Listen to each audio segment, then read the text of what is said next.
진호 씨, 많이 아프시죠? 몸이 아주 돌덩이처럼 뭉쳤네요. 그녀의 차가운 손이 제 어깨를 천천히 쓰다듬어 내려올 때 저는 정말 숨이 멎는 줄 알았습니다. 64년 평생 앞만 보고 운전대만 잡고 달려온 제 몸이 오늘 처음 본 여자의 손길 한 번에 비겁하게 무너지더군요. 저기 명순 씨, 지금 뭐 하시는 겁니까? 목소리가 볼품없이 바르르 떨려 나왔습니다. 당황해서 몸을 피하려 했지만 수십 년 택시 운전에 찌든 피로가 납덩이처럼 제 몸을 짓눌렀습니다. 아니, 어쩌면 제 마음이 그 낯선 포근함을 차마 거부하지 못했던 걸지도 모릅니다. 안마해 드리는 거예요. 얼마나 고단하게 사셨으면 근육이 이 지경이 됐을까. 희미한 백열등 아래 비친 그녀의 얼굴은 55이라는 나이가 무색할 만큼 애틋하고 고왔습니다. 수수한 듯 하면서도 사람의 밑바닥 고독을 꿰뚫어 보는 그 서늘한 눈빛. 그녀의 손길은 능숙하게 제 어깨와 등을 타고 내려왔습니다. 저는 본능적으로 느꼈습니다. 이건 단순한 마사지가 아니라는 걸요. 평생 남처럼 살아온 아내에게선 단 한 번도 느껴보지 못한 제 존재를 통째로 위로받는 듯한 기적 같은 떨림이었습니다. 집중호우가 퍼붓는 공주 외곽의 낡은 강변여관. 인생의 막다른 길목에서 만난 이 위험하고도 뜨거운 온기. 여러분, 만약 여러분이라면 이 손을 뿌리칠 수 있었을까요? 안녕하세요, 여러분. 오늘도 제 보잘것없는 인생 이야기를 들으러 와주셔서 정말 감사합니다. 이야기 시작 전에 구독과 좋아요 한 번씩만 부탁드릴게요. 여러분이 지금 어느 곳에서 이 사연을 듣고 계시는지 댓글로 남겨주시면 제가 그쪽 하늘을 향해 여러분의 가정에 평안과 복이 가득하길 간절히 기도하겠습니다. 제 이름은 한진호. 올해로 64입니다. 충주에서 평생 개인 택시 운전대를 잡으며 자식들 뒷바라지하고 먹여 살린 그저 평범하기 짝이 없는 늙은이입니다. 사건은 작년 가을쯤이었을 겁니다. 유난히 안개가 지독해서 앞치 한치도 안 보이고 기분까지 을씨년스럽던 어느 날 밤이었죠. 충주 시내에서 일을 마치고 외곽 쪽으로 차를 몰아 들어가는데 웬 신사 한 분이 제 택시를 거의 가로막다시피 하며 세우는 겁니다. 40대 중반쯤 되어 보이는 그 신사는 값비싼 코트를 입었지만 어딘지 모르게 안색이 파리하고 손이 바들바들 떨리고 있었어요. 기사님, 제발 좀 도와주십시오. 지금 당장 충남 공주까지 가야 합니다. 차편이 도저히 없어서 그럽니다. 사실 제 나이가 되면 밤 운전, 그것도 안개 낀 날 장거리 운행은 여간 부담스러운 게 아닙니다. 눈도 침침하고 순발력도 예전 같지 않거든요. 게다가 공주까지 갔다가 다시 충주로 돌아오면 새벽 3시는 훌쩍 넘을 텐데 내일 아침 일찍 또 운행을 나가야 하는 제 처지에서는 거절하는 게 맞았습니다. 아이고 손님, 제가 내일 새벽에도 일이 있고 지금 안개가 너무 심해서 공주까지는 좀 힘듭니다. 다른 차를 한번 알아보시죠. 제 말이 끝나기도 전에 그 신사는 지갑을 열더니 빳빳한 신사임당 5장을 제 대시보드 위에 툭 올려놓더군요. 기사님, 제 사정이 너무나 급해서 그렇습니다. 공주시청 근처까지만 가주시면 이거 먼저 드리고 도착해서 20만 원 더 얹어드리겠습니다. 제발 부탁드립니다. 순간 제 눈이 번쩍 뜨였습니다. 왕복 가스비를 빼고도 평소 며칠치 수입을 한 번에 벌 수 있는 거액이었죠. 솔직히 말씀드리면 돈도 돈이었지만 집에 일찍 들어가 봤자 저를 반겨줄 사람 하나 없는 현실이 저를 더 흔들었습니다. 집에 가봤자 아내는 제 얼굴은커녕 눈길도 안 주고 연속극만 볼 것이고 각방 쓴 지 10년이 다 되어가는 썰렁한 침대만이 저를 기다리고 있을 터였죠. 그래, 집에 가서 벽 보고 한숨 쉬느니 차라리 밤 공기 마시며 돈이라도 벌자. 저는 결국 그 신사를 뒷좌석에 태우고 공주로 향했습니다.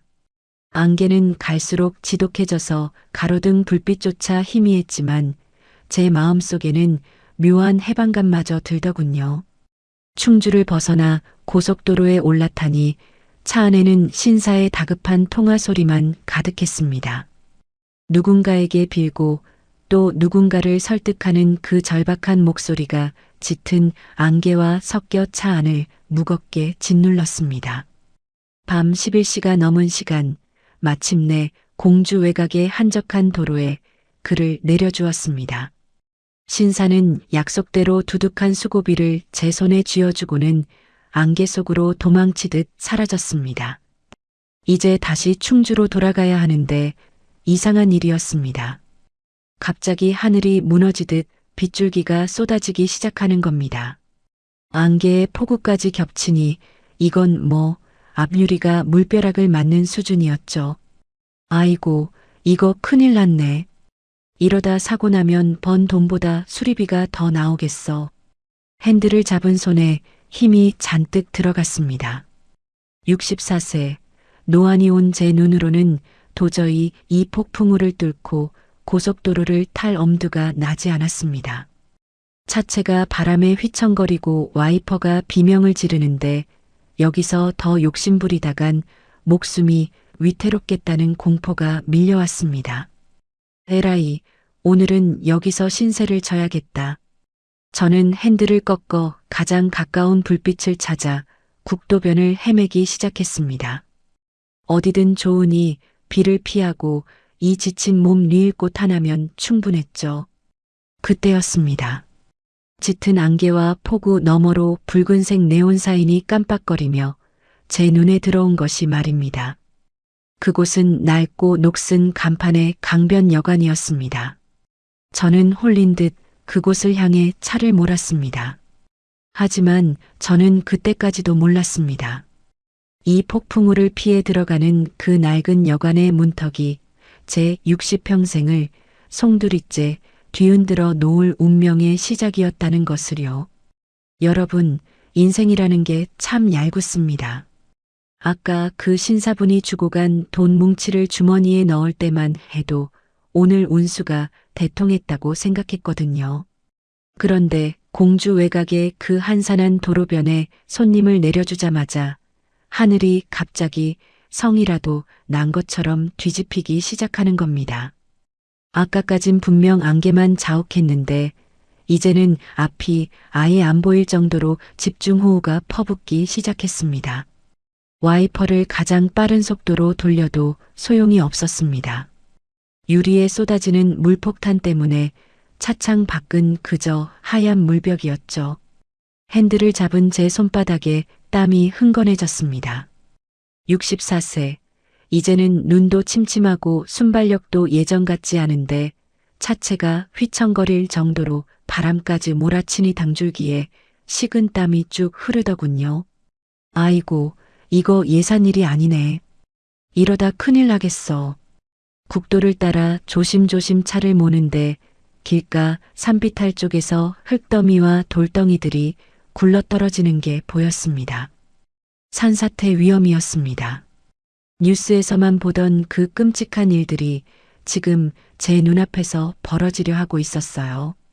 고속도로는커녕 충주로 돌아가는 국도조차 이미 물바다가 되어 어디가 길이고 어디가 논두렁인지 분간이 안 갔습니다.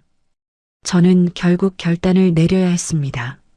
진호야, 여기서 더 욕심부리다간 돈이고 뭐고 내 목숨 하나 부지 못하겠다. 저는 비상등을 켜고 거북이 걸음으로 국도변 옆길을 기어갔습니다.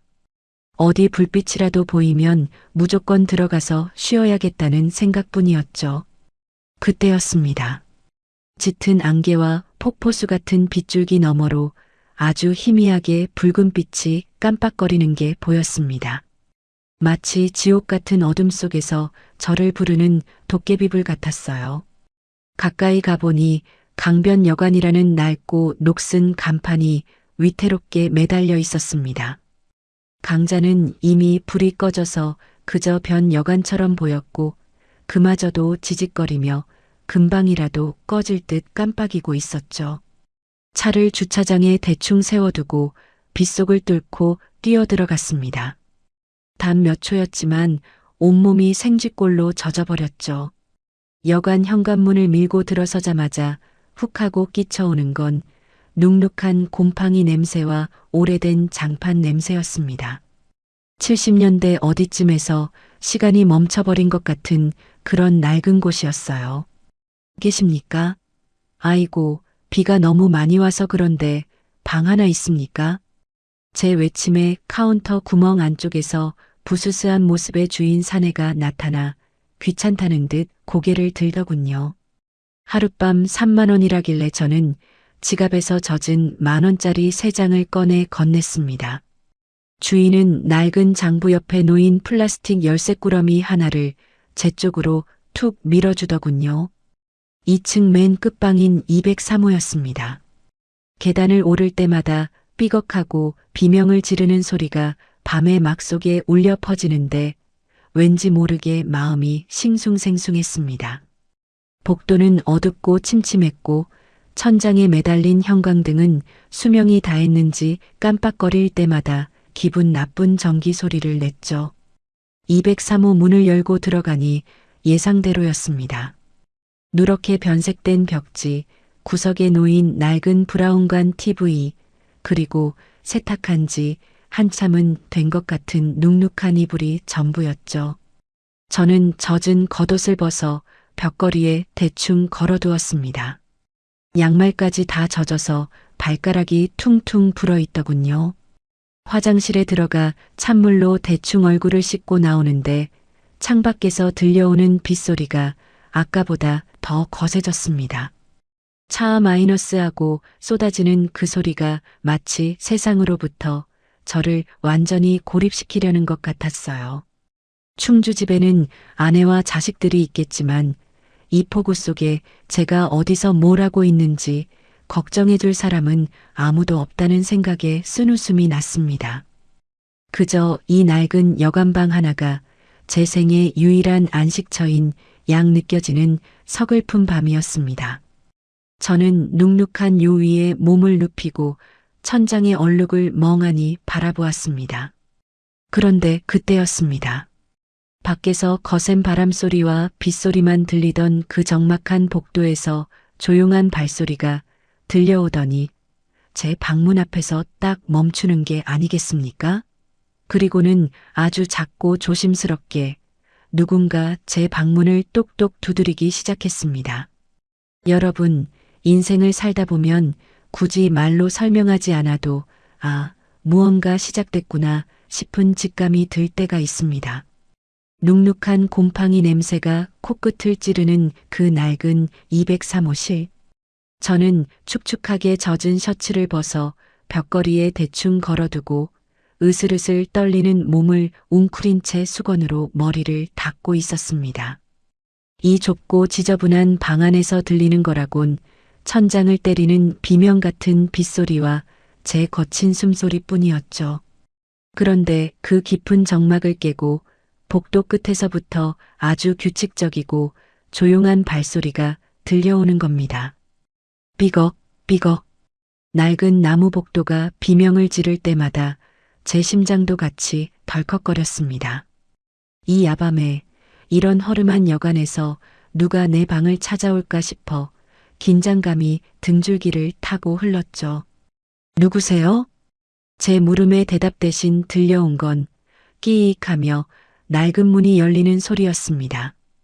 저는 반사적으로 몸을 돌렸습니다. 문틈 사이로 복도에 희미한 전등 불빛이 새어 들어왔고 그 불빛을 등지고 한 여인이 서 있었습니다. 그녀의 손에는 하얀 수건 몇 장과 김이 모락모락 피어오르는 차잔이 들린 쟁반이 들려 있었죠. 그녀가 방 안으로 발을 들이는 순간 저는 숨을 멈췄습니다. 50대 중반쯤 되었을까요? 이 여관의 관리인이라는 명순 씨였습니다. 수수한 개량 한복 차림에 화장기 없는 얼굴이었지만 그녀가 풍기는 분위기는 이 누추한 여관과는 도저히 어울리지 않을 만큼 고결했습니다. 마치 흙탕물 속에 핀 하얀 연꽃 같다고나 할까요? 하지만 제 마음을 진짜 흔들어 놓은 건 그녀의 눈빛이었습니다. 저를 바라보는 그 눈망울이 어찌나 깊고 서늘한지 마치 제 인생의 밑바닥 고독을 단번에 꿰뚫어 보는 것 같더군요. 그 서늘함 속에 담긴 묘한 온기라고 해야 할까요?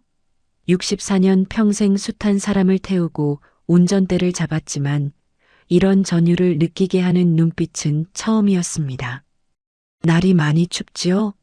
주인 사내놈이 무뚝뚝해서 손님 챙길 줄을 몰라요. 젖은 몸으로 그냥 계시면 곧불듭니다. 그녀의 목소리는 낮고 차분했습니다. 빗소리에 묻힐 듯 하면서도 제 귀에는 송곳처럼 날카롭게 박혔죠. 그녀가 쟁반을 내려놓기 위해 제 곁으로 다가왔을 때 곰팡이 냄새 가득하던 방 안에 은은한 분 내음과 알싸한 차 향기가 번지기 시작했습니다. 그 향기가 어찌나 포근하던지 긴장으로 뻣뻣하게 굳어있던 제 어깨가 저도 모르게 스르륵 풀리는 기분이었습니다. 아, 예, 고맙습니다. 비가 너무 와서 정신이 없었네요. 저는 당황해서 고개를 숙이며 마른 침을 삼켰습니다. 그녀는 대답 대신 수건 한 장을 집어들어 제 젖은 어깨 위로 조심스럽게 얹어주었습니다. 그 찰나의 순간 그녀의 가느다란 손가락 끝이 제 살결에 닿았습니다. 30년 넘게 남처럼 살아온 아내에게선 단 한 번도 느껴보지 못한 제 존재를 통째로 위로받는 듯한 기적 같은 떨림이었습니다. 여러분, 55살의 명순 씨. 그녀의 눈빛은 왜 그토록 시리고도 아름다웠을까요? 낡은 여관방의 희미한 백열등 아래 비친 그녀의 옆얼굴을 보며 저는 본능적으로 느꼈습니다. 오늘 밤 이 적막한 방 안에서 무언가 제 인생을 송두리째 바꿔놓을 일이 벌어질 것 같다는 예감을요. 그녀가 건넨 차잔을 받으려 손을 뻗는 순간에도 제 손은 비겁하게 바들바들 떨리고 있었습니다. 저는 그 묘한 분위기를 견디지 못하고 서둘러 자리를 피하려 했습니다. 이 이상한 떨림을 멈춰야 했으니까요. 하지만 서두르는 게 화근이었을까요? 아니면 이 만남이 운명이었던 걸까요? 여러분, 인생이 참 각본 없는 드라마라더니 그 말이 딱 맞습니다. 명순 씨라는 그 여인의 묘한 눈빛, 그리고 그 고결한 분위기에 압도되어 제 정신이 반쯤 나가 있었거든요. 64세 늙은이가 낯선 여자 앞에서 심장이 요동치는 게 어찌나 민망하고 당황스럽던지 저는 그저 이 상황을 모면하고 싶다는 생각뿐이었습니다. 아, 예. 차 잘 마시겠습니다. 이제 그만 가서 쉬셔도 됩니다. 저는 쟁반을 받쳐든 그녀의 시선을 피하며 서둘러 몸을 돌렸습니다. 그런데 마음은 급한데 몸은 낡은 택시 엔진처럼 삐걱거렸죠. 아까 빗속을 뚫고 들어오느라 바닥에 뚝뚝 떨어진 빗물이며 워낙 낡아번들거리던 장판이 화근이었습니다. 급하게 발을 떼는 순간 제 중심이 휘청하며 바닥이 쑥 꺼지는 기분이 들더군요. 아이고, 짧은 비명과 함께 제 몸이 공중으로 붕 뜨는가 싶더니 화당 소리를 내며 차가운 장판 바닥으로 사정없이 처박혔습니다. 그때였습니다. 허리 쪽에서 우두둑하는 제 인생이 끊어지는 듯한 기분 나쁜 소리가 방 안의 정막을 깨뜨렸습니다. 순간 눈앞이 노랗게 변하면서 숨이 턱 막히는 통증이 밀려왔습니다. 60평생 큰 사고 한 번 없이 핸들 잡던 저인데 이 낯선 타지 여관방에서 이렇게 허무하게 고꾸라질 줄이야 누가 알았겠습니까? 어머, 손님 괜찮으세요? 명순 씨가 비명을 지르며 제게 달려왔습니다. 고통 때문에 얼굴을 일그러뜨리고 허리를 감싸 쥔 채 신음하는 저를 보며 그녀는 한치의 망설임도 없이 제 곁에 무릎을 꿇고 앉았습니다. 가만히 계세요. 움직이면 더 크게 다쳐요. 어디 봐요, 여기에요? 그녀의 손이 제 허리춤에 닿았습니다. 아까 차를 건네주던 그 가느다란 손길이었는데 지금은 제법 힘이 실린 능숙한 손길이었습니다. 그녀는 당황한 기색도 없이 저를 부축해 일으키려 애썼습니다. 55 여자의 몸으로 64사내의 육중한 몸을 감당하는 게 쉽지 않았을 텐데 그녀는 제 팔을 제 어깨에 두르게 하고는 온 힘을 다해 저를 침상 위로 끌어올렸습니다. 겨우 눅눅한 요 위에 엎드린 저를 보며 그녀는 서둘러 방을 나갔다 오더니 압박 붕대와 파스 그리고 시원한 물수건을 챙겨 들어왔습니다. 차오니까 조금만 참으세요. 근육이 놀라서 그래요.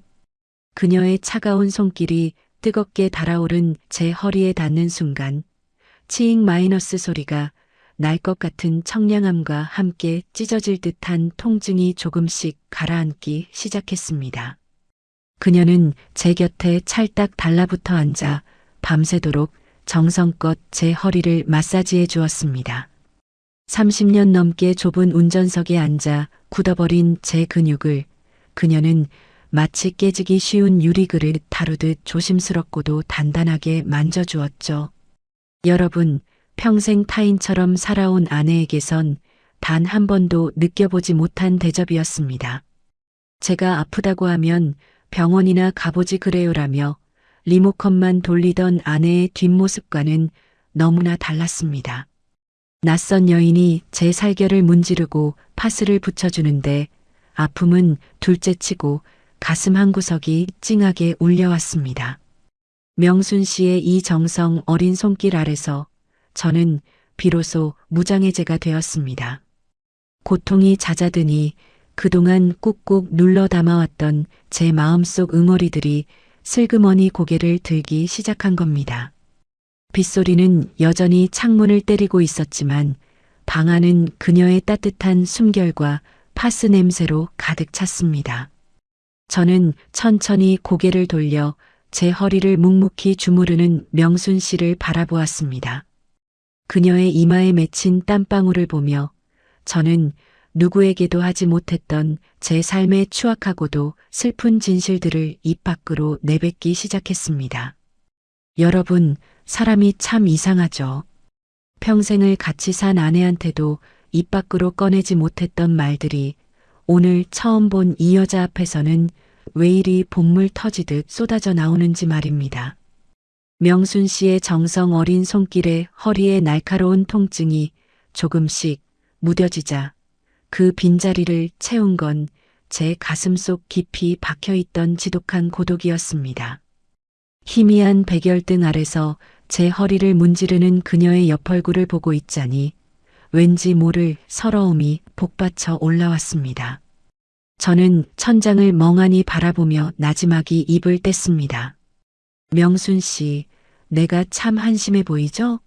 이 나이 먹고 타지에 와서 길바닥에 고꾸라지고 이런 대접이나 받고 있으니 말이요. 제 씁쓸한 말투에 명순 씨는 손길을 멈추지 않고 차분하게 대답했습니다. 무슨 그런 말씀을 하세요. 사람이 살다 보면 몸도 마음도 삐끗할 때가 있는 법이죠. 그 마음도 삐끗할 때가 있다는 그 한마디가 제 가슴팍을 툭 하고 건드리는 것 같았습니다. 나 말이요. 전주집에서는 유령처럼 삽니다. 자식들 다 키워서 시집 장가 보내면 인생의 볕이 들 줄 알았는데 그게 아니더라고요. 아내하고는 30년 넘게 한 지붕 아래 살면서도 밥상머리에서 말 한마디 안 섞은 지가 벌써 10수년이요. 말을 내뱉고 나니 가슴이 시큰거렸습니다. 여러분, 한 집안에 사는데도 각자 방에서 나오지 않고 밥도 알아서 챙겨 먹는 그 기분을 아십니까? 제가 새벽같이 택시를 몰고 나가든 밤늦게 비바람을 뚫고 들어오든 아내는 제가 밖에서 뭘 먹었는지 허리는 안 아픈지 묻지도 않습니다. 그저 거실 소파에 앉아 등을 돌린 채 드라마만 보고 있을 뿐이죠.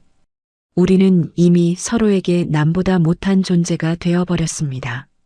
처음엔 자식들 잠 깰까봐 각방을 쓰기 시작한 게 이제는 넘을 수 없는 거대한 벽이 되어버렸어요.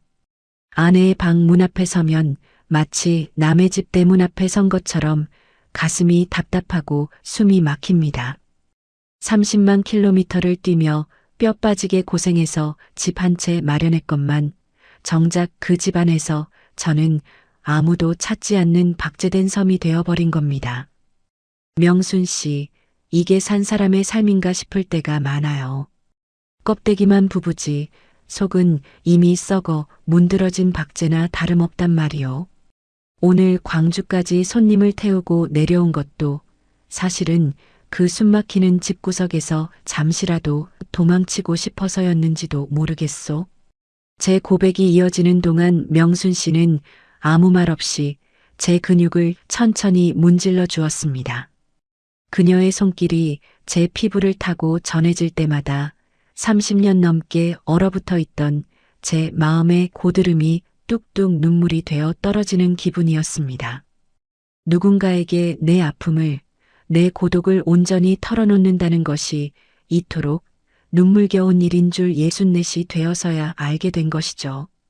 창밖의 빗소리는 더욱 요란해졌지만 이 방 안의 정막은 더 이상 차갑지 않았습니다. 제 한숨 섞인 토로를 묵묵히 받아내던 명순 씨의 손길이 미세하게 떨리는 것을 느꼈을 때 저는 비로소 고개를 들어 그녀를 보았습니다. 그녀의 눈가에도 어느새 맑은 이슬이 맺혀 있더군요. 제 고통이 그녀에게도 전달된 것일까요? 아니면 그녀 또한 저와 닮은 깊은 어둠을 품고 있었던 걸까요?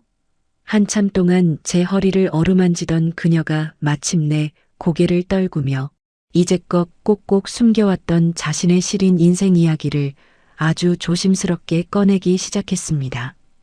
여러분, 제 쓸쓸한 처지를 다 듣고 난 명순 씨가 한동안 말이 없더군요. 그저 제 허리맡에 붙인 파스 끝자락을 매만지며 고개를 떨구고 있는데 그 가냘픈 어깨가 파르르 떨리는 게 보였습니다. 저는 그저 제 팔자가 세상에서 제일 기구하고 외로운 줄로만 알았는데 그녀의 입술이 천천히 열리며 흘러나온 이야기는 제가 감히 상상도 못할 만큼 깊은 수렁을 지나오고 있었더군요. 진호 오빠. 오빠는 돌아갈 집이라도 있고 이름이라도 번듯한 가장이지요. 저는요, 제 이름 석자조차 잃어버리고 그림자처럼 살아온 세월이 너무 길어요. 그녀는 제 허리를 주무르던 손을 거두어 자기 무릎 위에 포개며 먼 곳을 바라보는 듯한 눈빛으로 입을 뗐습니다. 명순 씨는 원래 고향에서 남부럽지 않게 살던 평범한 안악이었다고 합니다. 그런데 사람 팔자 시간 문제라더니 남편이라는 작자가 노름에 빠지기 시작하면서 모든 게 무너졌답니다. 처음엔 논밭을 팔더니 나중에는 살던 집까지 담보로 잡히고 야반도주를 해버렸대요. 그날 아침을 잊지 못해요. 빚쟁이들이 들이닥쳐서 마당에 빨간 딱지를 붙이고 제 머리채를 잡고 흔드는데 세상이 노랗다 못해 새카맣게 변하더라고요. 자식들만은 지키고 싶어서 가진 거 다 내주고 몸만 빠져나왔어요. 그때부터였네요. 제 인생이 가시밭길이 된 게. 그녀의 젖은 목소리가 좁은 방 안의 정막 사이로 스며들었습니다. 연고도 없는 타양을 전전하며 식당 설거지부터 파출부, 이름도 모르는 여관의 허드렛일까지 안 해본 일이 없다고 했습니다. 남편의 빚더미는 찰거머리처럼 그녀를 따라다녔고 그녀는 그 빚을 갚기 위해 여자로서의 자존심도 예쁜 옷 한 번 입어보고 싶던 욕심도 다 접어둔 채 오직 생존을 위해 몸부림쳐 온 겁니다. 손이 이렇게 거칠어졌어요. 예전엔 저도 고운 손이라고 칭찬받던 때가 있었는데 이제는 찬물에 불고 세제에 짓물러서 지문도 다 닳아버렸네요. 밤마다 이 낡은 여관 구석에 누워 있으면 빗소리가 꼭 빗쟁이들 고함 소리처럼 들려서 잠을 못 자요. 내가 전생에 무슨 죄를 지었길래 이런 모진 세월을 견뎌야 하나 싶어서 억울해 미칠 것 같은 밤이 한두 번이 아니었답니다. 그녀의 눈에서 굵은 눈물방울이 툭 떨어져 제 손등 위를 적셨습니다. 그 눈물은 뜨거웠습니다. 아니, 뜨겁다 못해 제 심장을 지지는 것 같았어요. 55. 아직은 여자로서 사랑받고 싶고 예쁜 것만 보고 싶을 나이에 그녀는 낯선 타지에서 이 허름한 여관을 도피쳐 삼아 숨죽이며 살고 있었던 겁니다. 저는 울먹이는 명순 씨를 보며 더 이상 제 불평을 늘어놓을 수 없었습니다. 제 박제된 결혼 생활이 권태라는 배부른 고민이었다면 그녀의 삶은 생존이라는 이름의 처절한 사투였으니까요. 화려하진 않아도 고결해 보이던 그녀의 분위기는 사실 모진 풍파를 견뎌낸 뒤에 남은 처연한 슬픔이었음을 이제야 깨달았습니다.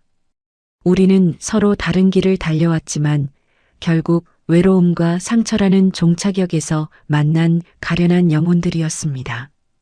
창밖은 이제 폭포수라도 쏟아지는지 콰 마이너스 하는 소리가 방 안의 공기를 짓눌렀지만 이상하게도 그 소음이 우리를 더 가깝게 묶어주는 것 같았습니다. 저는 천천히 손을 뻗어 제 허리를 걱정하느라 바르르 떨리고 있는 그녀의 거칠고 마디 굵은 손을 조심스럽게 감싸주었습니다. 여러분, 살다 보면 주변의 모든 소리가 사라지고 오직 단 한 사람의 숨소리만 들리는 그런 순간이 있습니다. 지금 이 낡은 강변 여관 203호가 딱 그랬습니다. 지붕을 뚫을 듯 요란하게 퍼붓는 빗소리는 이제 단순한 소음이 아니었습니다. 그건 세상이 우리에게 던지는 비난도 우리가 짊어진 무거운 삶의 의무도 모두 차단해주는 거대한 장막 같았죠. 그 요란한 빗소리 덕분에 역설적으로 방 안의 정막은 더욱 깊고 아늑해졌습니다. 저는 제 허리맡에서 흐느끼던 명순 씨의 손을 놓지 않았습니다. 아니, 놓을 수가 없었습니다. 평생 무거운 화물차와 택시 핸들을 돌리느라 마디마디가 굵어지고 굳은 살이 박인 제 투박한 손과 모진 세월 풍파에 짓물러 지문조차 희미해진 그녀의 거친 손. 그 두 손이 맞닿는 순간 찌릿한 전기 같은 게 제 가슴을 관통하더군요. 이건 단순히 남녀 간의 설렘이 아니었습니다. 당신도 나만큼 아팠구나. 당신도 나만큼 지독하게 혼자였구나 하는 말하지 않아도 전해지는 처절한 공명이었습니다. 명순 씨, 우리 참 닮았네요. 사는 모습은 달랐어도 가슴 속에 구멍 하나씩 뻥 뚫어놓고 사는 건 똑같구려. 제 말에 명순 씨가 고개를 들어 저를 바라봤습니다. 눈물로 얼룩진 그녀의 눈동자에 제 초라한 노년의 모습이 비쳤습니다. 그녀는 제 손을 피하지 않았습니다. 오히려 그 가느다란 손가락으로 제 거친 손등을 조심스럽게 쓰다듬어 내려왔습니다.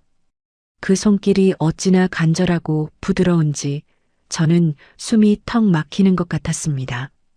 진호 오빠, 저요, 이 여관에서 수많은 사람을 봤어요. 다들 어디론가 바쁘게 가고 누군가를 만나러 가고 그런데 저는 늘 제자리였죠. 이 좁은 방들을 치우면서 남들이 남기고 간 옹기만 만지고 살았어요. 그런데 오늘 오빠가 털어놓은 그 쓸쓸한 이야기들이 꼭 제 얘기 같아서 가슴이 너무 아파요. 창밖은 이제 폭포수라도 쏟아지는지 콰 마이너스 하는 소리가 세상을 다 지워버릴 듯 했습니다. 하지만 그 요란한 소음도 우리 두 사람 사이에 흐르는 묘한 유대감을 방해하지 못했습니다. 오히려 그 소리가 커질수록 우리는 서로에게 더 깊이 의지하게 되었죠. 충주에 있는 제 차가운 아파트도 공주 시내의 복잡한 거리도 그녀를 괴롭히던 빚쟁이들의 고함도 이제는 먼 나라 이야기 같았습니다. 우리는 서로의 손을 맞잡은 채 한동안 아무 말도 하지 않았습니다.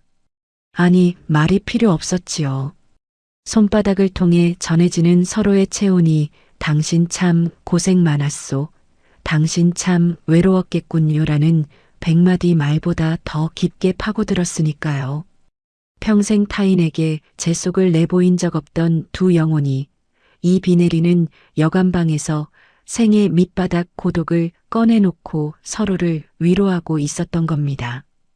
제 가슴 한구석에서 잊고 지냈던 뜨거운 무언가가 울컥하며 솟구쳐 올랐습니다. 30년 넘게 아내에게선 단 한 번도 느껴보지 못한 내 존재 자체가 누군가에게 위로가 되고 있다는 그 기적 같은 충만한 말입니다.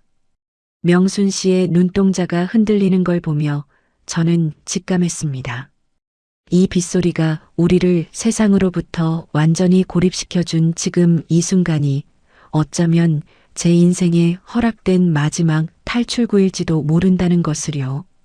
빗소리는 더욱 거세졌고 희미한 백열등 아래 명순 씨의 얼굴이 그 어느 때보다 애틋하게 다가왔습니다. 우리는 서로의 눈 속에 담긴 그 깊은 고독을 확인하며 누가 먼저랄 것도 없이 서로의 온기를 더 간절히 갈구하게 되었습니다. 이 밤이 지나면 다시 각자의 차가운 현실로 돌아가야 한다는 것을 알기에 지금 이 순간 맞잡은 두 손은 절박하다 못해 처절하기까지 했습니다. 저는 떨리는 손으로 그녀의 얼굴에 흐른 눈물 자국을 닦아주었습니다. 그녀는 피하지 않고 제 손길에 얼굴을 묻었죠. 여러분, 60이 넘은 나이에 가슴이 뛴다는 게 가당키나 한 일입니까? 저는 이미 제 심장이 그저 피나 돌리는 기계인 줄로만 알았습니다. 30년 넘는 세월 동안 집에서는 죽은 듯이 지냈고 밖에서는 길바닥 위의 소음 속에 나를 던지며 살아왔으니까요. 사랑이니 열정이니 하는 단어들은 이미 낡은 사진첩 속에나 박제된 유물인 줄 알았습니다. 그런데 그 빗소리 요란한 정막 속에서 제 손을 잡은 명순 씨의 체온이 살을 타고 들어오는데 멈춰있던 제 영혼이 거칠게 요동치기 시작하더군요.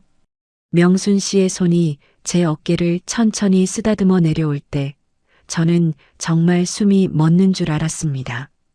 64년 평생 앞만 보고 달려온 제 몸이 낯선 여자의 손길 한 번에 이토록 비겁하게 무너질 수 있다는 게 믿기지 않았습니다. 명순 씨, 지금 뭐 하시는? 제 목소리가 볼품없이 떨려 나왔습니다. 당황해서 몸을 피하려 했지만 수십 년 택시 운전으로 찌든 피로가 납덩이처럼 제 몸을 짓눌렀습니다. 아니, 어쩌면 제 마음이 그 포근함을 거부하지 못했던 걸지도 모릅니다.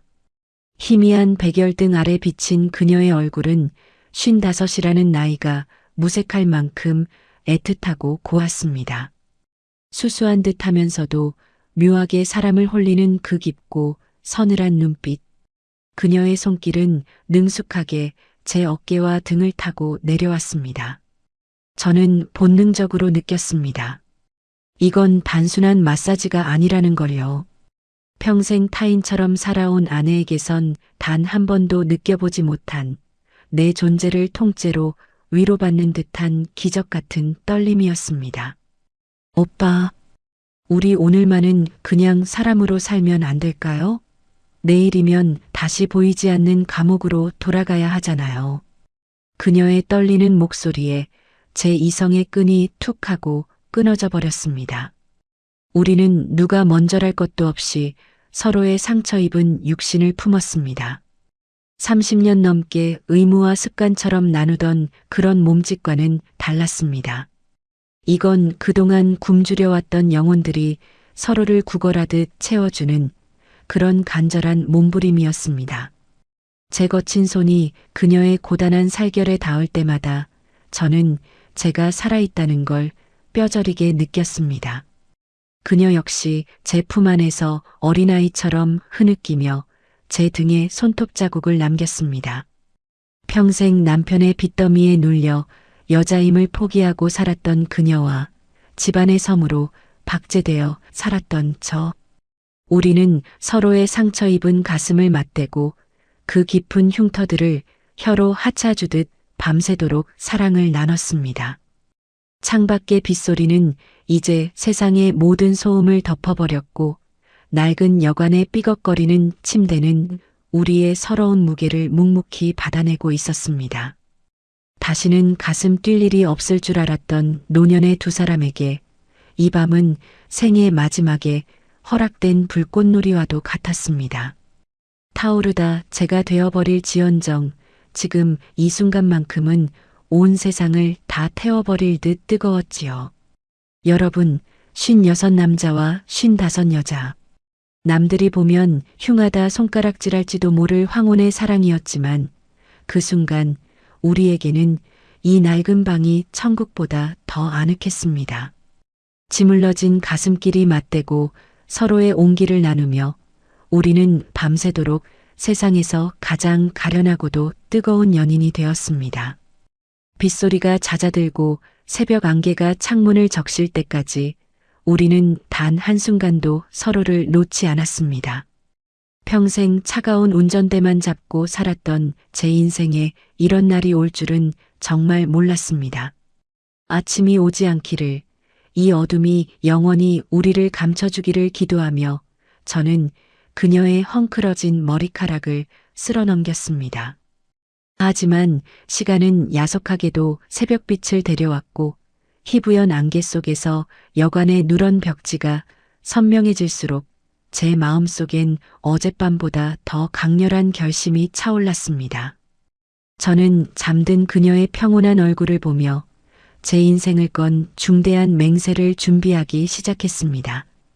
여러분, 창밖으로 희부연 새벽 안개가 밀려 들어올 때쯤 저는 눈을 떴습니다. 낡은 여관의 천장은 여전히 얼룩덜룩했지만 제 옆에서 고운 숨소리를 내며 잠든 명순 씨를 보니 어젯밤의 일이 꿈이 아니었음을 깨달았습니다. 평생 택시 뒷시트에서 쪽잠을 자며 맞이하던 아침과는 공기부터가 달랐어요. 가슴 한복판에 묵직한 돌덩이 대신 따뜻한 온기 하나가 들어앉아 있는 기분이었습니다. 제가 부스럭거리며 몸을 일으키자 명순 씨도 눈을 떴습니다. 화장이 지워진 그녀의 민낯은 어젯밤보다 더 수척해 보였지만 저를 바라보는 그 맑고 서늘한 눈동자만큼은 참으로 예뻤습니다. 그녀는 수줍은 듯 이불을 끌어올리며 작게 웃더군요. 그 미소를 보는데 제 마음속에서 무언가 탁하고 끊어지는 소리가 들렸습니다. 30년 넘게 저를 옥죄어온 의무라는 이름의 사슬이 풀려나가는 소리였습니다. 명순 씨, 나 이제 결심했소. 제 갑작스러운 말에 그녀의 눈동자가 흔들렸습니다. 저는 그녀의 거칠고 마디 굵은 손을 제 두 손으로 꽉 맞잡았습니다. 어젯밤의 온기가 가시지 않은 그 손은 여전히 바들바들 떨리고 있었죠. 나 충주 돌아가면 다 정리하겠소.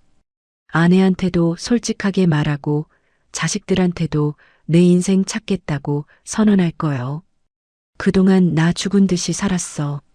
그런데 어젯밤 당신을 만나고 나서야 내가 살아있다는 걸 알았단 말이요. 나 같은 늙은이한테도 다시 봄이 올 수 있다는 걸 가르쳐준 사람, 당신이 처음이요. 명순 씨는 아무 말 없이 제 손을 바라보며 눈물만 뚝뚝 흘렸습니다. 그 눈물이 제 손등을 적시는데 그게 꼭 저를 붙잡는 간절한 부탁처럼 느껴지더군요. 저는 그녀의 눈물을 닦아주며 더 단호하게 말을 이었습니다. 딱 보름만 기다려 주시오.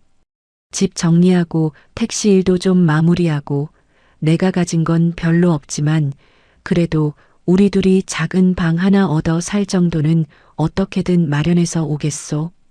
다시는 당신을 이런 허름한 여관방에서 남의 방이나 치우며 살게 하지 않겠소. 내 인생의 마지막 종착역은 당신 옆이었으면 좋겠소. 제 맹세는 절절하다 못해 처절했습니다. 이건 단순히 욕정에 눈이 먼 노인의 망령이 아니었습니다. 평생 타인을 위해 바쳐온 제 인생에서 처음으로 저 자신을 위해 내린 단 하나의 용기 있는 선택이었죠. 명순 씨는 흐느끼며 제 품으로 파고들었습니다. 오빠, 정말 오실 거죠? 저 믿어도 되는 거죠? 전 이제 오빠 아니면 정말 기댈 곳이 없어요. 여기서 매일 빗소리 들으면서 오빠 기다릴게요. 오빠가 안 오시면 저 정말 죽을지도 몰라요. 그녀의 절박한 목소리가 제 가슴팍을 때렸습니다. 저는 그녀를 더 세게 끌어안으며 귓가에 속삭였습니다. 가겠소. 죽어도 오겠소. 보름 뒤에 이 여관 문을 열고 들어오는 건 택시기사 한진호가 아니라 당신의 남자로 돌아오는 진호일 거요. 저는 옷을 챙겨 입고 방을 나섰습니다. 문 밖으로 나서기 전 마지막으로 그녀의 입술에 짧고 뜨거운 입맞춤을 남겼습니다. 그녀는 창문 너머로 제가 차에 올라타는 모습까지 지켜보며 손을 흔들어 주더군요. 안개가 자욱한 공주 외곽의 국도를 달리며 저는 핸들을 꽉 쥐었습니다. 어젯밤 다쳤던 허리가 조금 욱신거렸지만 마음만은 구름 위를 걷는 것 같았습니다. 충주로 향하는 길, 머릿속에는 오직 명순 씨와 함께할 새 삶의 풍경만 가득했습니다. 따사로운 햇살이 드는 작은 방, 그녀가 끓여주는 따뜻한 차 한 잔. 그리고 더 이상 섬이 아닌 누군가의 진정한 반려자로 불릴 그날들. 저는 몇 번이고 다짐했습니다. 비겁해지지 말자, 진호야. 너도 이제 사람답게 한번 살아보자. 마침내 익숙한 충주 시내로 들어서고 우리 집 아파트 단지가 보이기 시작했습니다. 차를 세우고 올려다본 5층 우리 집 창문은 여느 때처럼 차갑고 무표정해 보였습니다. 하지만 저는 주먹을 불끈 쥐었습니다. 어젯밤의 그 뜨거운 약속을 가슴에 품고 저는 이제 제 인생의 거대한 폭풍 속으로 스스로 걸어 들어갈 준비를 마쳤습니다. 그런데 이상하죠. 현관문 번호키를 누르는 제 손가락이 아까 명순 씨 앞에서 장담하던 기계는 어디 가고 자꾸만 바들바들 떨리기 시작하는 겁니다. 여러분, 참으로 간사한 게 사람 마음입니다. 공주에서 충주로 올라오는 길목까지만 해도 저는 세상에서 가장 용감한 사내였습니다. 핸들을 쥐고 엑셀을 밟을 때마다 명순 씨와 약속했던 보름 뒤라는 단어가 제 가슴속에서 불꽃처럼 타올랐거든요. 진호야, 이제는 내 인생을 살아라. 비겁하게 숨지 마라. 그렇게 수백 번을 되뇌며 고속도로를 달렸습니다. 그런데 막상 익숙한 충주 톨게이트를 지나고 매일같이 택시를 세우던 집 앞 골목길에 들어서니 그 뜨겁던 불꽃이 찬물을 끼얹은 듯 침 마이너스 소리를 내며 꺼져가는 게 아니겠습니까? 아파트 단지 입구에 핀 평범한 꽃들, 늘 마주치던 경비실 영감님의 인사, 그리고 제 어깨를 짓누르는 성실한 가장이라는 수십 년 된 굴레가 갑자기 무거운 쇠사슬이 되어 제 발목을 채웠습니다. 현관문을 열고 들어서자마자 저를 맞이한 건 어젯밤의 그 뜨거웠던 공기와는 정반대인 시리도록 차갑고 건조한 정막이었습니다. 아내는 거실 소파에 앉아 등을 돌린 채 무심하게 텔레비전을 보고 있더군요. 제가 비바람을 뚫고 하루 만에 돌아왔는데도 왔어요? 라는 말 한마디가 전부였습니다. 비가 너무 많이 와서 좀 늦었어.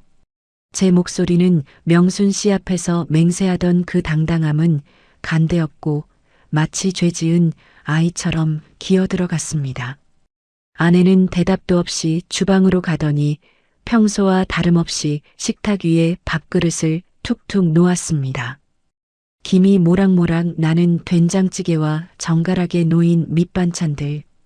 30년 넘게 보아온 익숙한 풍경인데 그날따라 그 밥상이 저를 가두는 창살처럼 느껴졌습니다. 애들은? 큰애는 방금 들어왔고 둘째는 오늘 늦는데요. 밥이나 먹어요. 아내의 목소리는 너무나 평온했습니다. 제가 어젯밤 다른 여자의 품에서 생애의 마지막 불꽃을 태웠다는 것도, 이제 이 가정을 깨뜨리고 떠나겠노라 결심했다는 것도 꿈에도 모르는 그 무심함이 오히려 제 목을 조여왔습니다. 장성한 아들이 제 방에서 나와 다녀오셨어요. 아버지? 라며 건네는 그 짧은 인사 한마디에 제 심장은 땅바닥까지 떨어졌습니다. 여러분, 그게 참 무섭더라고요. 평생 쌓아온 제 평판 말입니다. 동네 사람들에게는 법 없이도 살 택시기사, 자식들에게는 고생만 한 불쌍한 아버지, 아내에게는 말수는 적어도 제자리는 지키는 남편. 그 박제된 이미지들이 거대한 벽이 되어 저를 가로막았습니다. 명순 씨에게 가려면 이 벽을 제 손으로 부숴야 하는데 그 벽을 허무는 순간 제가 평생 일궈온 모든 것이 노인네의 추잡한 불륜으로 전락할 거라는 공포가 밀려왔습니다. 식탁 밑으로 제 손은 자꾸만 바들바들 떨렸습니다. 아내에게 나 사실 좋아하는 사람이 생겼소. 이제 갈라서고 싶소라는 말을 꺼내려 입술을 달싹거렸지만 숟가락을 든 손이 천근만근 무거웠습니다. 무심하게 찌개를 떠먹는 아내의 얼굴을 보니 과연 이 여자에게 그런 상처를 줄 자격이 내게 있는가 하는 비겁한 의문이 고개를 들었습니다. 명순 씨와의 보름 약속. 그 간절했던 눈빛과 뜨거웠던 눈물이 머릿속에서 어른거렸지만 현실의 공기는 너무나 무겁고 견고했습니다. 보름이라는 시간은 이제 희망이 아니라 심판의 날처럼 저를 압박해오기 시작했습니다. 낮에는 택시 운전대를 잡으며 오늘만 지나면 말하리라 다짐하고 밤에는 아내의 등 뒤에 누워 내일은 꼭 말하리라 결심했지만 해가 뜰 때마다 저는 다시 평범하고 비겁한 늙은이로 되돌아와 있었습니다. 달력의 숫자가 하나씩 지워질 때마다 제 영혼은 점점 타들어갔습니다. 명순 씨는 지금쯤 그 낡은 여관방 창가에서 빗소리를 들으며 저를 기다리고 있겠지요. 하지만 저는 충주의 익숙한 일상이라는 늪에 발이 묶여 한 걸음도 떼지 못하고 있었습니다. 마침내 약속한 보름이 코앞으로 다가온 어느 밤이었습니다. 저는 방 안에서 몰래 낡은 통장을 꺼내 보았습니다. 명순 씨와 새 인생을 시작하려면 이 돈이라도 챙겨야 하는데 이 돈마저 아내의 몫이라는 생각이 들자 제 자신이 한없이 작고 추해 보이더군요. 여러분, 세상에서 가장 무거운 게 뭔지 아십니까? 쇳덩이도 아니고 제가 평생 몰아온 택시 무게도 아닙니다. 바로 비겁함에 짓눌린 제 손가락 마디 하나더군요. 명순 씨와 약속한 보름이 다가올수록 제 휴대폰은 주머니 속에서 시한폭탄처럼 진동했습니다. 진호 오빠, 비가 오네요. 그날처럼 비가 내려요. 오빠 오실 날만 손꼽아 기다리고 있어요. 오빠, 짐은 조금씩 정리하고 있어요. 오빠 믿고 저 다 버렸어요. 조심해서 오세요. 화면에 뜨는 그 글자 한자가 제 심장을 송곳으로 후벼 파는 것 같았습니다. 여러분, 저는 정말 나쁜 놈입니다. 답장을 써야지. 당장이라도 미안하다. 조금만 더 기다려달라거나 지금 가고 있다고 보내야 하는데 액정 위에 올린 제 엄지손가락이 마비된 것처럼 움직이질 않았습니다. 아내와 자식들이 있는 거실의 그 평온한 정막이 저를 괴물로 만들고 있었거든요. 보름째 되는 날 아침 휴대폰이 요란하게 울렸습니다. 명순 씨였습니다. 차마 받을 수가 없었습니다. 액정 속에서 명순이라는 이름이 깜빡거릴 때마다 그날 밤 강변여관에서 나누었던 뜨거운 눈물과 맹세들이 비수가 되어 날아왔습니다. 저는 떨리는 손으로 통화 거절 버튼을 눌렀습니다. 그리고는 마치 죄라도 짓는 사람처럼, 아니, 이미 천벌을 받을 죄를 지은 놈처럼 휴대폰 전원을 꾹 눌러 꺼버렸습니다.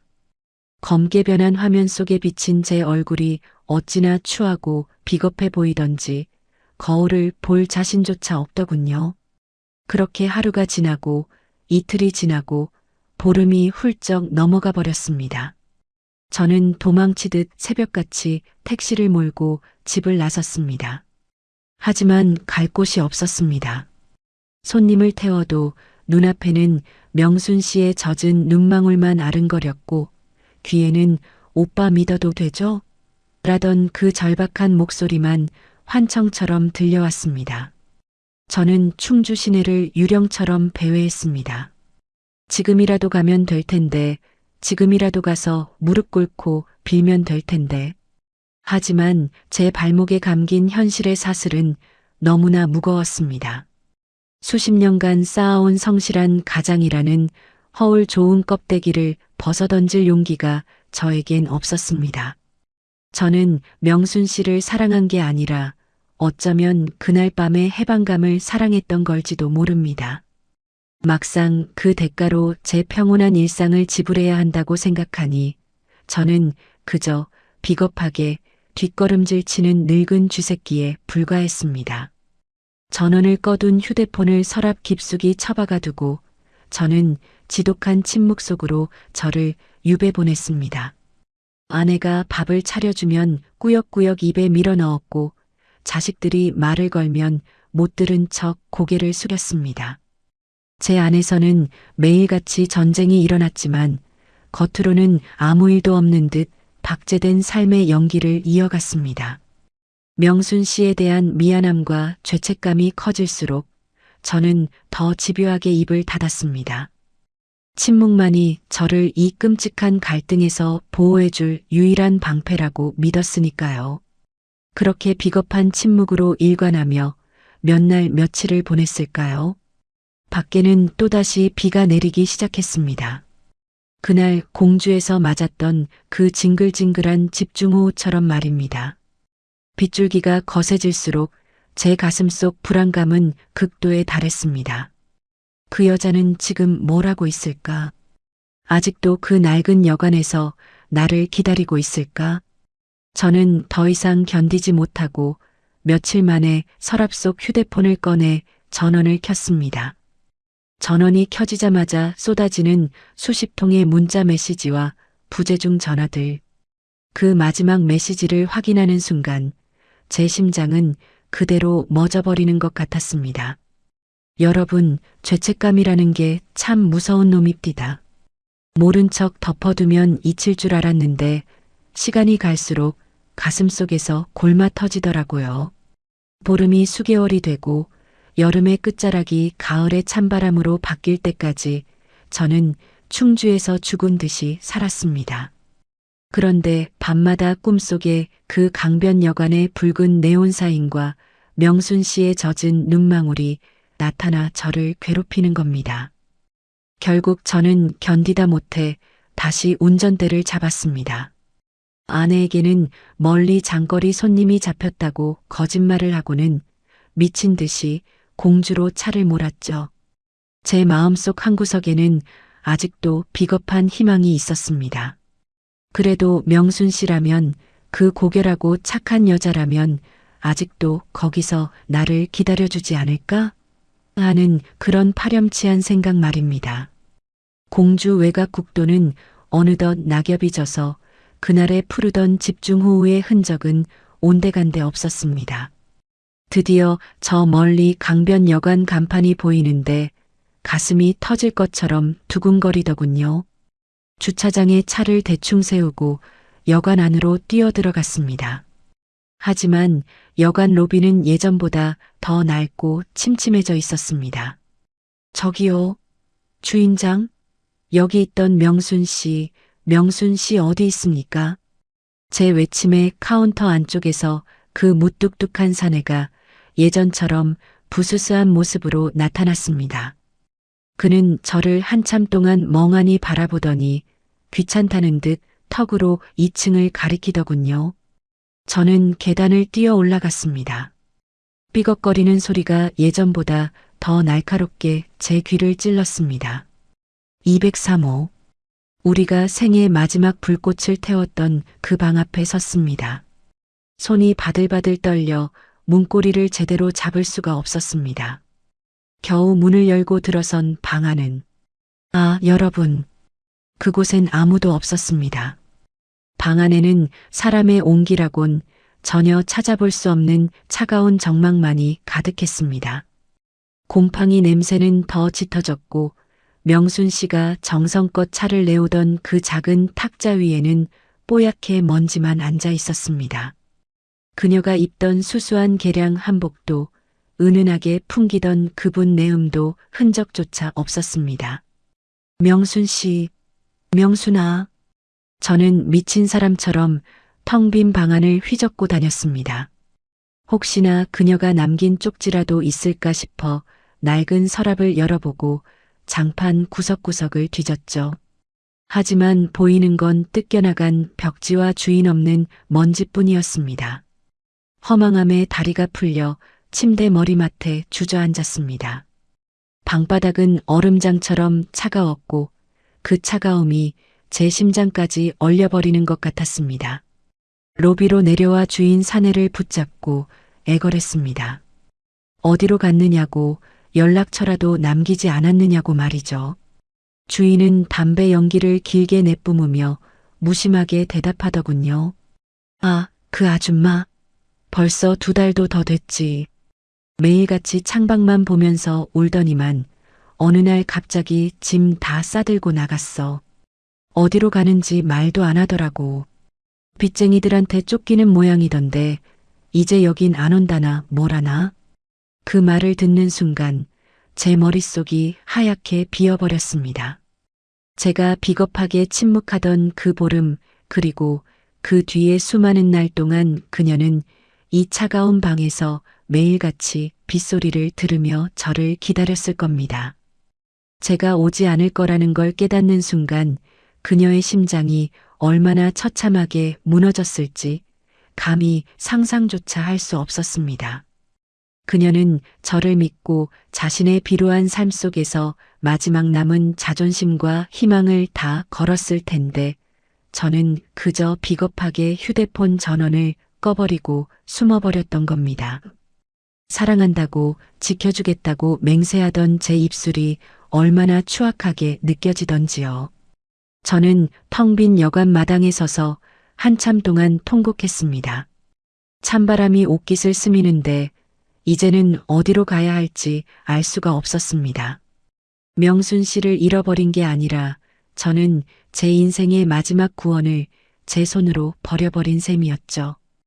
허탈한 마음으로 다시 택시에 올라타 핸들을 잡았지만 시야가 눈물로 가려져 앞이 보이지 않았습니다. 그때였습니다. 조수석 바닥구석에서 무언가 반짝이는 게 보였습니다. 여러분, 인생에서 가장 무거운 벌이 뭔지 아십니까? 그건 감옥에 갇히는 것도 아니고 매를 맞는 것도 아닙니다.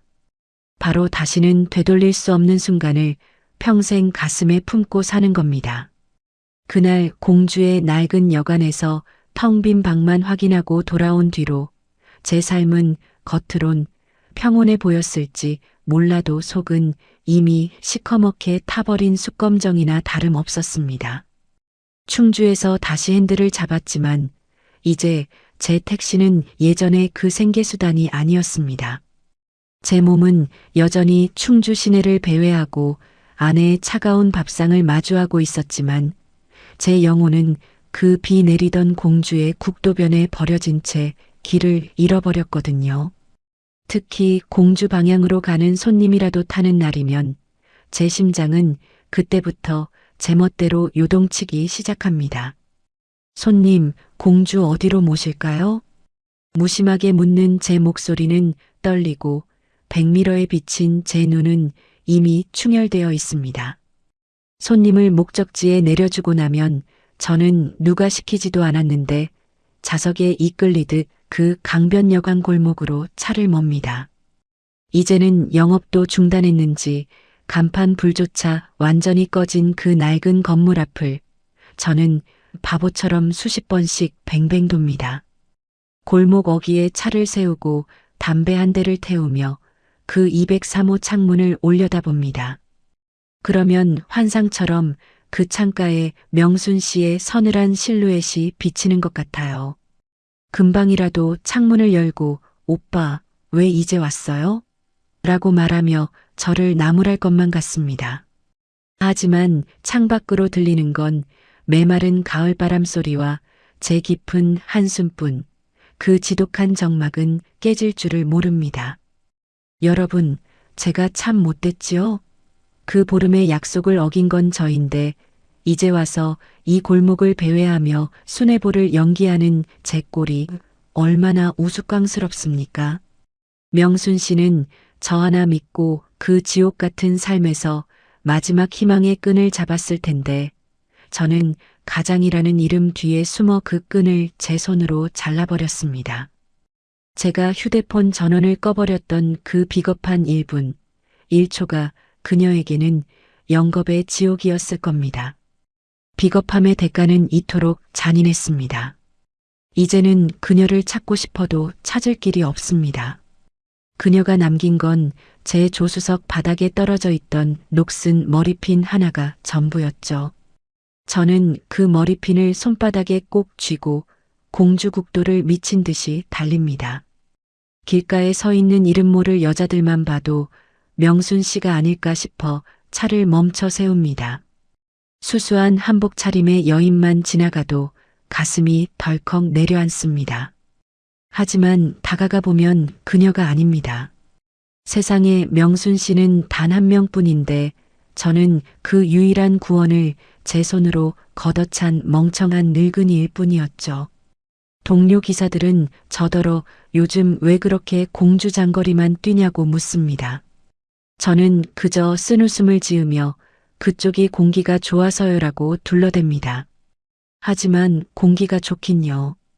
그곳은 저에게 숨이 막히는 참회의 장소일 뿐입니다.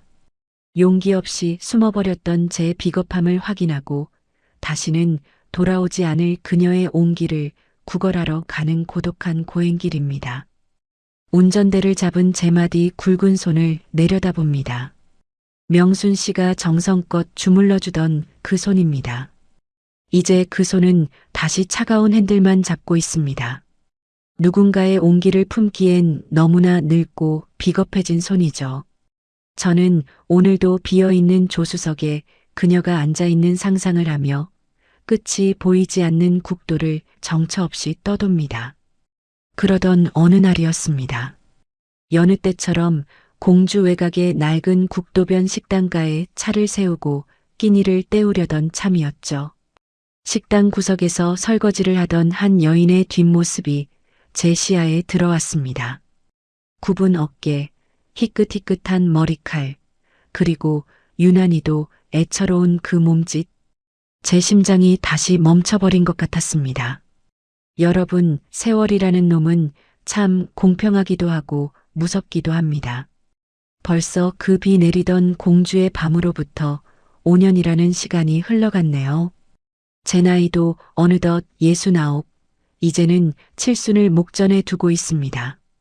평생 제 몸처럼 여겼던 택시 운전대도 이제는 마음대로 잡기가 힘들어졌어요.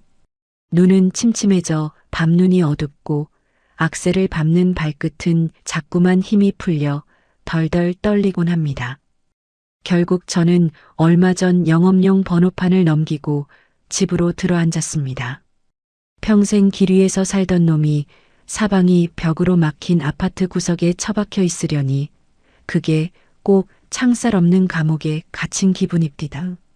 하지만 더 저를 괴롭게 하는 건 이 집안을 가득 채우고 있는 지독한 정막입니다. 거실 소파에 앉아 있으면 주방에서 들리는 달그락 소리만으로도 숨이 막힙니다. 5년 전이나 지금이나 제 아내는 여전히 제게 등을 돌린 채 무심하게 일상을 살아갑니다. 제가 오늘 허리가 아픈지 어제 잠은 설쳤는지 묻는 법이 없어요. 그저 끼니 때가 되면 밥상을 차려놓고 식사하세요 한마디 던진 뒤 다시 텔레비전 앞으로 돌아가 버리는 그 차가운 뒷모습? 그 뒷모습을 보고 있노라면 제 심장은 이제 박제가 아니라 아주 가루가 되어 부서지는 것 같습니다. 여보, 나 오늘은 좀 마음이 허하네. 용기 내어 던진 말 한마디에도 돌아오는 건 나이 먹으면 다 그래요. 비타민이나 챙겨 드세요라는 건조한 대답뿐입니다. 여러분, 한 지붕 아래 30년을 넘게 살았는데 어떻게 이토록 타인보다 못할 수가 있을까요? 5년 전 제가 그 비겁한 망설임 끝에 선택한 이 평온한 일상이 사실은 서서히 말라 죽어가는 사막이었다는 걸 이제야 뼈저리게 느끼고 있습니다. 몸이 약해지니 마음은 더 간사해집니다. 찬바람이 창틀을 타고 들어오는 밤이면 저는 어김없이 그 낡은 강변여관의 203호를 떠올립니다. 곰팡이 냄새가 나고 눅눅했던 그 방이 지금 이 대리석 깔린 아파트보다 1000배는 더 따뜻했다는 걸 이제야 알 것 같아요. 특히 으슬으슬 감기 기운이라도 도는 날에는 명순 씨가 건넸던 그 따뜻한 차 한 잔의 온기가 사무치게 그립습니다.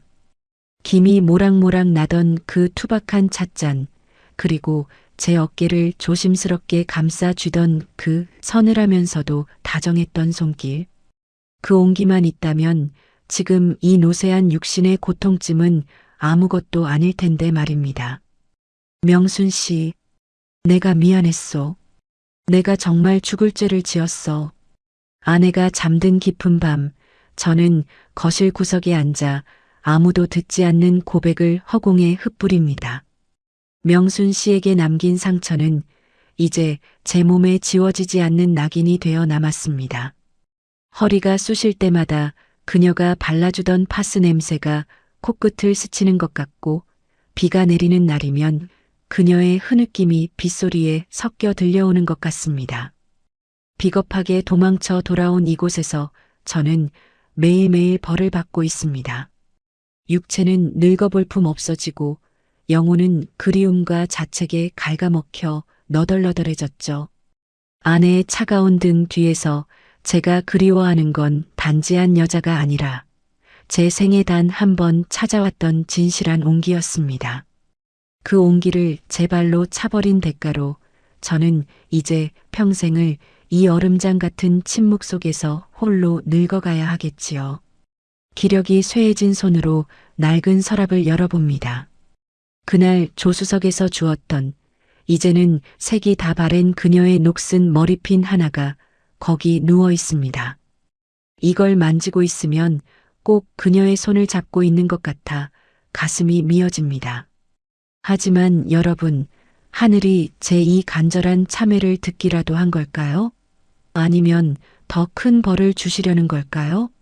기력이 다해 이제는 모든 걸 포기하려던 제게 생각지도 못한 소식 하나가 들려왔습니다. 여러분, 어느덧 제 이야기도 마지막 장에 다다랐네요. 69세 늙은이의 구질구질한 변명 같은 회상이었지만 여기까지 함께 해주신 여러분께 참으로 감사의 인사를 올립니다.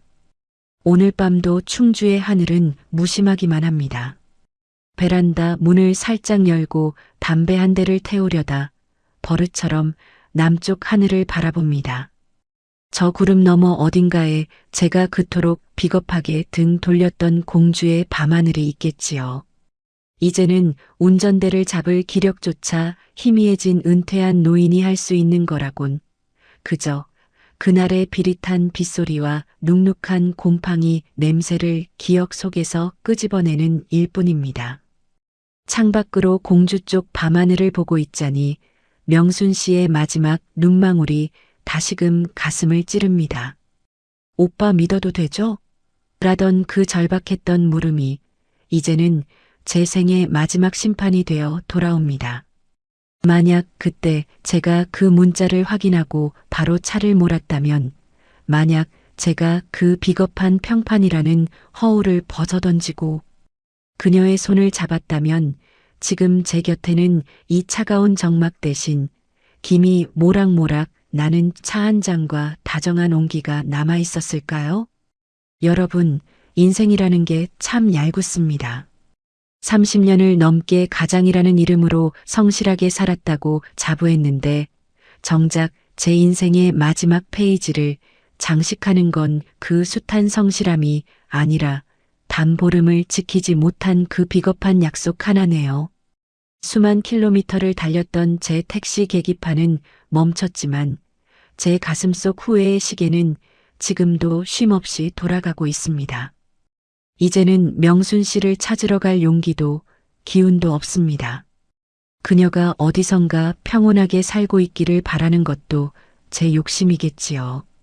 제가 준 상처가 그녀의 남은 생을 얼마나 더 춥게 만들었을지 생각하면 저는 죽어서도 그 죗값을 다 치르지 못할 것 같습니다. 제 곁에서 무표정하게 잠든 아내를 봅니다. 이 여자를 미워할 수도 그렇다고 사랑할 수도 없는 이 박제된 방에서 저는 영원히 혼자입니다. 우리가 지켰던 그 가정이라는 성벽 안에서 저는 가장 처참하게 무너진 포로일 뿐입니다. 지키지 못한 약속과 놓쳐버린 진심, 그것들이 밤하늘의 별처럼 박혀 저를 비웃는 것만 같습니다. 여러분, 혹시 여러분 곁에 지금 여러분의 진심을 기다리는 누군가가 있습니까? 부디 저처럼 비겁하게 숨지 마십시오. 현실의 벽이 아무리 높아 보여도 그 벽 너머에서 떨고 있는 사랑하는 이의 손을 놓지 마십시오. 놓치고 난 뒤에 마주하는 밤하늘은 너무나 차갑고 남겨진 후에는 노년의 육신이 감당하기엔 너무나 무겁기 때문입니다. 오늘 밤도 공주 방향에서 바람이 불어오네요. 그 바람 속에 명순 씨의 분내음이 섞여 있는 것 같아 저는 눈을 감고 아주 오래도록 그 자리에 서 있었습니다. 제 인생에 가장 뜨거웠고 가장 비겁했던 그 여름밤을 회상하며 저는 이제 이 쓸쓸한 드라이브를 마치려 합니다. 노년의 상실과 고독, 그리고 뒤늦은 후회를 담은 진호의 이야기가 여러분의 가슴에 작은 파동을 일으켰기를 바랍니다. 우리가 놓친 것은 단순히 한 사람이 아니라 우리 자신의 진심이었을지도 모릅니다. 이 이야기가 가슴 깊이 남았다면 구독과 좋아요로 함께 해주세요. 진호의 비겁한 선택에 대해 혹은 여러분이 간직한 놓쳐버린 순간에 대해 댓글로 나누어 주시면 큰 힘이 됩니다. 다음에도 가슴을 울리는 진솔한 이야기로 찾아올 수 있도록 알림 설정까지 부탁드립니다. 여러분의 오늘 밤은 진호의 밤보다 조금 더 따뜻하고 진솔하기를 기원합니다. 끝까지 시청해 주셔서 감사합니다.